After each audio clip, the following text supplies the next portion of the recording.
yeah, so Dubs will be away at least the next couple of shows, right? Wednesday and Thursday. She might try and get on Thursday. I really hope you do, because we have Cara Lang on. But I understand if you can't make it. You are busy, because there's the open tryouts at Montreal Roses. Now, as we joked about yesterday, no, Dubs is not trying out herself, but she's very involved. But it got me thinking, do you have any great tryout stories from your careers, either yourselves trying out or someone perhaps trying out for your club, for your team, that either was a character or just wasn't nearly good enough? Do you have any? I did drop this 2 days ago. I hope you thought about it a little bit. I'll ask Dubs first, because I'm more confident that she's put some thought into it. This is a tryout. Yeah, it's a tryout. But you expanded on your question, and now I feel like my answer is not very fun, or it's kind of boring. But like, I have a couple. So when I first went to McGill, and this is after I declined the opportunity to go down to Nebraska, which proved to be, for me, a critical step in my development as a player. But I just delayed everything by a year by insisting on going to McGill. And I didn't even know about the tryouts for McGill. I just knew there was a soccer team, and I happened to be in the phys ed building, and I saw it was a literal paper on the wall, women's soccer tryouts. So I didn't even have my stuff, didn't have my gear, didn't have my boots, didn't have any like athletic wear. I showed up in like 70s inspired Value Village blue cords.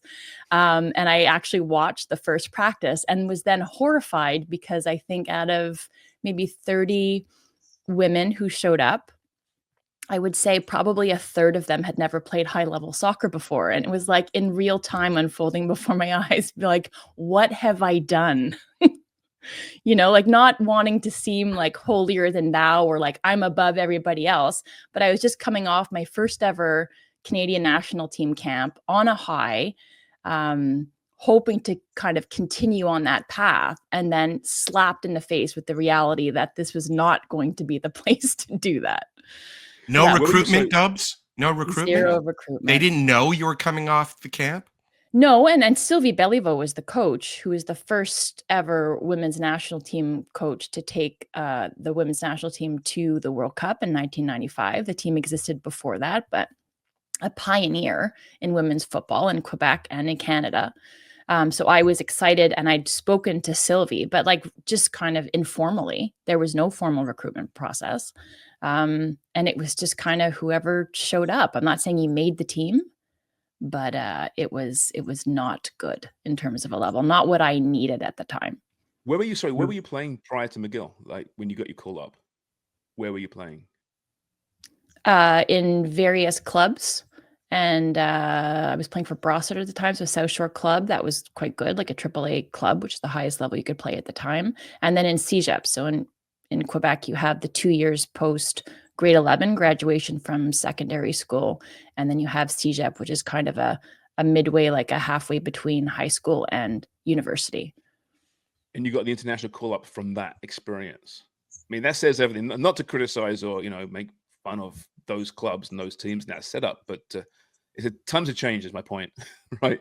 When they were procuring national team call-ups from that level of football.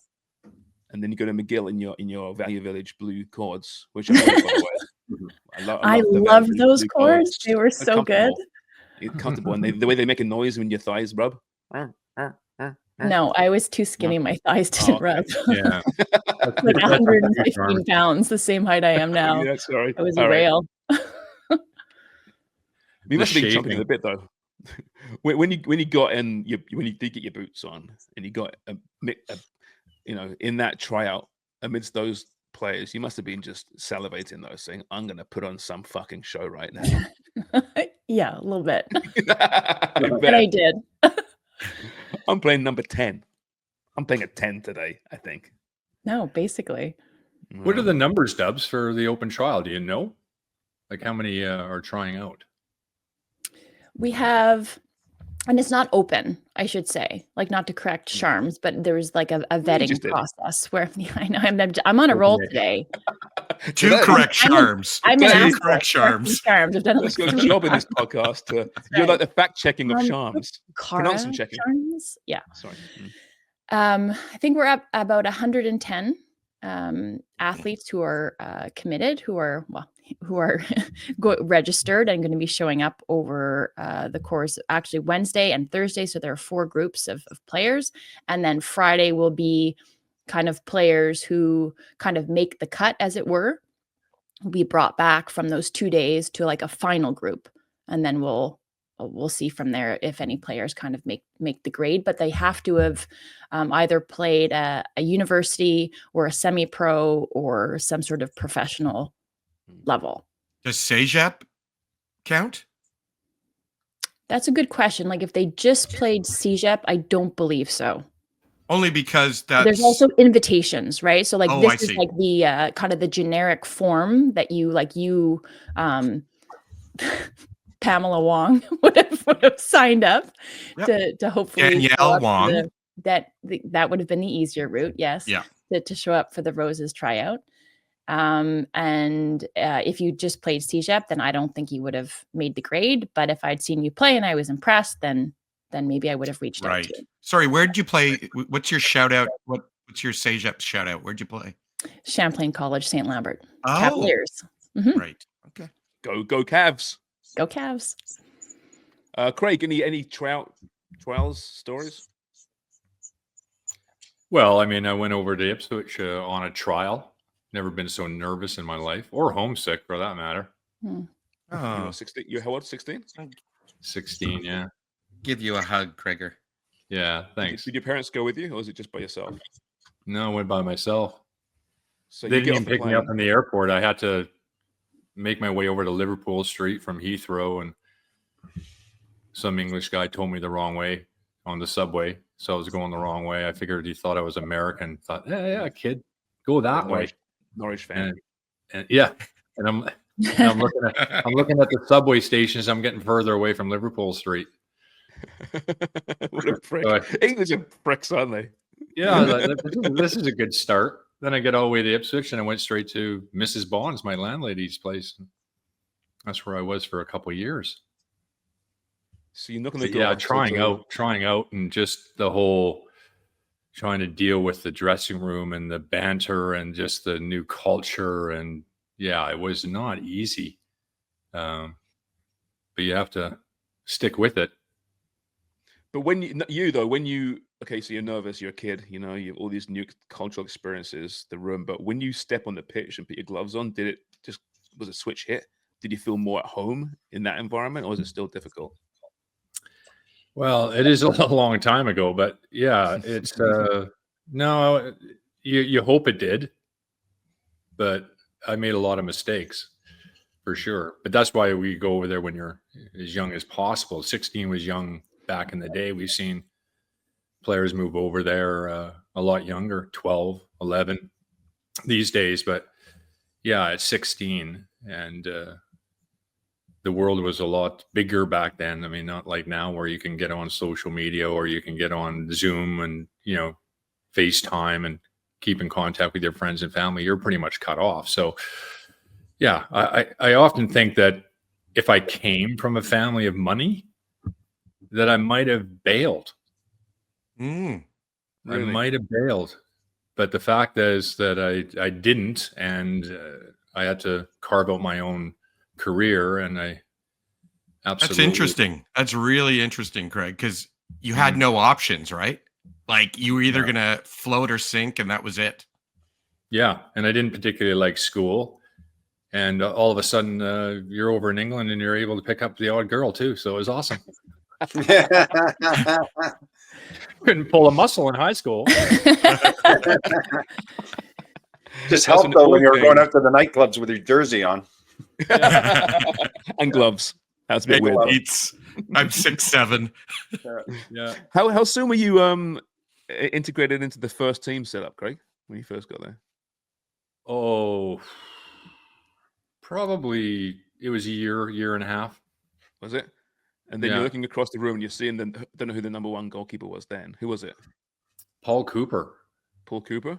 And was he, I mean, I don't know anything about Paul Cooper. Legend. Was he? Okay. So did you look at him and go, wow, like there's no way I'm going to get those gloves anytime soon? Or were you like, I mean, fancy myself?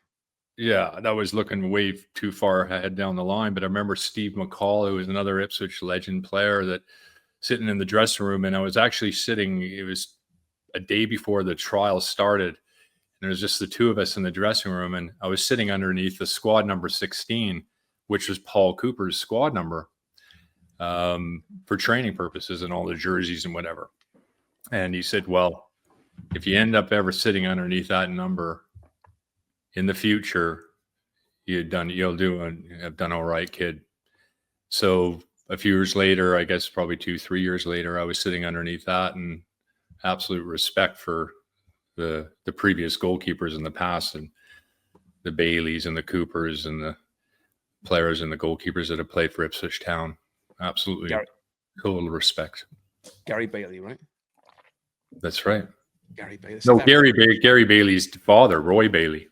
Oh, really? So Gary Bailey's father was Roy Bailey was Gary Bailey's father. Correct. But Roy was English. Gary was born in Ipswich, I believe. Oh, was he? Yeah. But his dad was South African or English? South African, I believe. Yeah. That was okay. Gotcha. Mm-hmm. Gary was some keeper, wasn't he? Man, he was. With the blonde hair, the big bowl cut, right? Yeah. Yeah. What a player. He's fantastic. Yeah. Jimmy. And back then, Ipswich had just come off winning the UEFA Cup in 81 or 82. Mm-hmm. I can't remember. And then the FA Cup they won in 78. Mm-hmm. Mm-hmm. Long time ago. 50 years ago. Holy shit. Yeah. Sorry, Ipswich fans. It's a long time ago. Yeah. But the Kieran wasn't even born. development system at Ipswich was, renowned, and quite famous in England. What they were doing at that small club with some fantastic players. It's unfortunate they weren't able to hold on to them for a long period of time, but they were finishing in the top two of the top flight at that time. Mm-hmm. Did you feel guilty moving to West Ham after all those years? No. No. I think a paycheck meant something there. Yeah. I feel guilty. You've done your service. You've done your service, though, right? At that point. Well, exactly.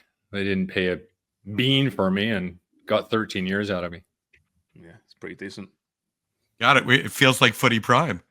Yeah, exactly. God, imagine still doing this in 13 years. Jesus. Oh my Christ. God. Something's gone terribly wrong. Sponsorships. You got to remember, Jimmy, too, back when I was 16, your YTS contract was £25 a week. Yeah, but you got a handy from Mrs. Bond. So well, your landlady was helping you out on that. Yeah, but that cost him 15 quid as well. So he's only left Hey, Forrest, how far removed is this one? Oh, look at this. Look at that. There it is. There it is. This will be 16. in the YouTube part of the show today. Okay, just so everyone. Fergie, no. Canadian redwood. And is that your pops? That's your dad. That's my dad. Yeah. Wow. Yeah. That's wicked. Dirty bastard. Always those wearing are the short sleeves and the the tight tie. That's the look at those shorts, Charms. Those are like full 1980s shorts. Look at So that. good. Like The 3 shirt was made out of hanging out. That shirt was green and made out of cotton, and every time they washed it, it would get shorter and shorter and tighter and tighter, and the sleeves, I had to pull them and it just reached halfway down my forearm. Stacks, did you train with those rugby shirts? Yes. Remember them? Yeah. They were heavy too, especially in the summer. In the winter, when it rains. Oh my God, it was like running with a sandbag on your back. Yeah, that's right. Heavy. Even in those days, though, your ass looks good, though, there, Craig. Still very bulbous for a skinny guy. Craig's always had a good rear end.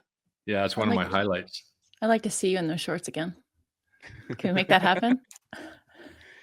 For charity. I tell you what, those shorts were shite. I mean, really? They were. It was so cold, and the wind would go up, and there was shrinkage. Lots of shrinkage. Not good for the ball bag, apparently. No. That's why everybody jumped in the hot bath after. Yeah. All right, Jimmy, your turn. Trial tryout stories. Tryout. Mine's the same as Forrest. I flew over. Same thing. Jumped on a bus. Headed to Bristol. Had a tryout. And the same exact story. But I'm going to go back to when we were at York and we had open trials, and we left it open, and we had maybe probably a couple hundred people that showed up, and it was all sorts of people.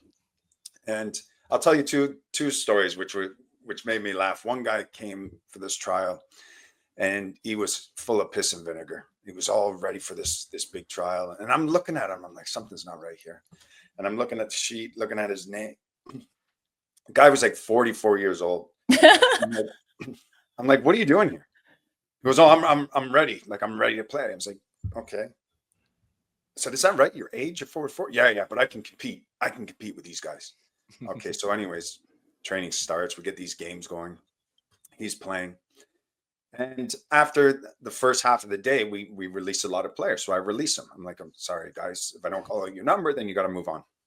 He comes over. He goes, well, what was the issue? I said, well, your age first. He goes, well, what could I do better? What can I do? I'm like, nothing. You fucking stink, and you're 44 years old. You are not going to be a professional footballer. There. That's why you're not playing. That's why you will not play on this team. He was like, I feel like you're a bit harsh. Can you give me a little shot? I went, no. Grab your bags and get out. So anyways, that was my first story. And then the second one, I'm looking at the team sheets and going through all the names. And there's this guy, and his name was Emilio Estevez. And I was like, I need to sign this kid. Where is he? Which one is he? And I'm looking around, and I find this guy. Now, he was a little hidden gem for us, right? He didn't play like in this OPDL. He wasn't playing League One. He was just playing local football in Toronto, right? Played a little bit of futsal. And I was watching him play, and he had this little bit of magic. And I was like, I'm going to sign this kid. And I asked a few people around. I said, has anybody heard of this kid? Does anybody know him? Nobody knew him. And I ended up taking Emilio Estevez. He played something like 19, 20 games that year for us. Yeah. And we ended up selling him to the Dutch top flight a year later. And he's still overseas playing in Europe now. Got called up. Is he still there? Yeah, wow. He's in Asia. That's a great story. Yeah. Wow. Yeah. So it was a hidden gem. I remember that's why when you're playing, you were looking players at certain stands. Always try to keep it open a little bit because you never know what you're going to find. He was I think from Europe to Europe. Yeah, the second story, 100%. I totally agree with you. There's always that type of player, but like the first story, you're never going to get that in a women's game. You're never going to have somebody so fucking full of themselves at 44. I can compete. Just give me a chance. I would say like you would get like there would be no women or no woman equivalent to that guy at 44 years old showing up to an open tryout for a professional team. She's got her kids in the van. Yeah. And she's like, hey, I've seen myself play. I'm good. You're talking about Dubs, aren't you? Yeah. That's Dubs is stretching it out right now. She's not showing us, but she's working on her hammies. So they were tight after that race with Sharms. I was also going to say Emilio Estevez, he does have a career going forward. Breakfast Club 2, Young Guns 4. I found Emilio Estevez, the footballer. He's got a Wikipedia page now. It's quite some career path. So North Mississauga, Waterloo region, then York 9. Then he went to Den Haag in the Dutch top flight. Didn't play a game there, though, mind you. Then went to Orense. Where's that, Sharms? Orense. That is... Sorry. Galician. It's a Galician football club from the city of Orense. Anyway, from there he went to Eastern Football Club in Hong Kong, then Rangers in Hong Kong. He's currently in Hangwan in Taiwan. So he's gone to Asia, the Asian route, playing professional football. What a freaking life story! Yeah. What experience! And he plays for the Chinese Taipei national team. That's right. There he is. Got 15 caps. Oh, so he became a citizen. Did he become a citizen? International football now. World Cup qualifying. It's crazy. We should get this guy on the show. Yeah. Yeah. It's a great story. It's so rare that you hear these stories. Great kid. We also need the 44-year-old man on the show. Gotta track him down. How What is delusional must you wrong be, with you? man? He's probably Like still covered in Tiger Balm as well. These people, it's like watching American Idol, right? Or these idol shows, and these people with awful voices, but they've been told by their friends and family they're great, and they're just terrible, and they can't accept any kind of criticism whatsoever. It's like, look in the mirror, you're dreadful. Yeah. it's terrible. So I've told this story before, but I tried out for TFC when they first came around. It was open tryouts, had like a mic pack, camera. It's a story. I'm shit. It was a obviously. bit, right? It was a bit, yeah. But I tried. I played hard, and the captain at the time of TFC was very uncomplimentary of my abilities on camera. weren't you, Jimmy? You don't remember Really this, harsh, probably. maybe. Overly harsh. Yeah. Mo had some fun with me, and Jimmy was just very honest. Did you guys know each other before that, or that was the first time you guys met? No, I met him a little bit, not too much, just through interviews and press Yeah. conferences and signings. But yeah. But You hadn't seen yeah, him left foot. yeah, all right foot, chocolate teapot. It's my right foot, like a chocolate teapot, useless. No, I'd never that because that's a remember Brian that. Budd saying. I've never heard that. That's fantastic. No, chocolate teapot. Yeah, That's No, great. I'm obviously no footballer, but I tried out, and there's some pretty good guys there. I thought, but only one guy was signed because they had to sign someone, right, Jimmy? And I think he came from York. I think York University. I think. Yeah. And I think Emilio they gave him Estevez. yeah, exactly. No, but he never. I don't think he Oh, batted it's out. Charlie at all, Sheen. but- Charlie, Played for yes, the his Mighty brother, Ducks. Sutherland. I watched the young Charlie ones, Sheen, actually. Carlos Estevez is his real name. But they were fun. That was a good little chat. I enjoyed that. That'll be. Let's put that on the YouTube. The old trials chat. That was great. Yeah. Especially as you pull up a picture of Craig and the shorts. picture. Jimmy, do you have any of those pictures? Those like 16-year-old, 17-year-old ones? On his hard drive. Yeah. Probably, God. Jesus. so stupid. That's a no. Listen, no, yeah. All right, listen. Enjoy Canada, Suriname tonight. Hopefully 7 goals for Canada to back up my prediction before the 2 games began. If you're down at BMO Field and you see myself or Jimmy or maybe Wonger, who knows if he shows up or not? He's got a seat in the press box. I Come do say hi. feel bad now. Dubs, enjoy your open tryouts, Dubs. We look forward to hearing Thank you. from you. If not Thursday, then next week. All right. Like, subscribe, and leave us comments. And we'll chat to you next time. So we'll recap the game, I guess, tomorrow morning. Till then, cheers very much for watching and listening. Keep buying newspapers. We've got to stop saying that. No, I like it. Do you? Okay. Happy late birthday to my niece Annie. Annie! Happy birthday, Banana. Happy birthday. Banana. Does she listen? Does she Annie. listen? Banana. Annie, banana. Banana Boat, and now I just call her La Banana. I like Oh, that. that makes a lot of Ah. sense. Nice. What happens in the Walsh household? Oh, jeez. I wasn't being weird there. Okay, I hope not. Okay. She's 12. Jesus, yeah, I wasn't being weird there at all. Let's end it Can't now, tell please. with your 16-year-old comment. Or my fake English accent. Yeah. La Banane. Hey, What did she call JC, you? L'Orange? La Grande Orange, Rusty Staub. Hilarious, Jimmy. Hey, JC, sign us off with some Roy Kent. Or Roy Kent. Goodbye, mate. That was awesome, Charms. Yeah, I love your accent, Sharms.